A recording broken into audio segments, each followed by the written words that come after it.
এটা আমি একাই খাবো। কি হয়েছে তোমার? এমন লাগছে কেন? হাতে ব্যথা লাগছে। কি হয়েছে বলতে ছাতা না বলো।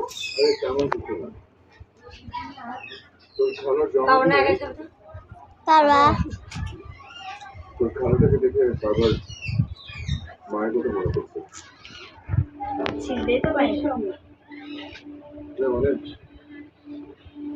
জন্মদিনের ছোট্ট একটা অনুষ্ঠান, ভিতরে অনেক সুন্দর আছে তোর লাল খালার চোখের মধ্যে না একদম কেমন এরকম বাচ্চাদের মতো আনন্দ নেবে। লবণ কাঁচা মরিচ সরষের তেল মনে হলো যে দিয়ে আমি তো আমার বাচ্চাদের মধ্যে এরকম একটা আনন্দ দেখতে পারি। অবশ্যই তাই। তুমি বাড়িতে চলে যে করলে কেন বলতো? আমরা তো প্রতি বছর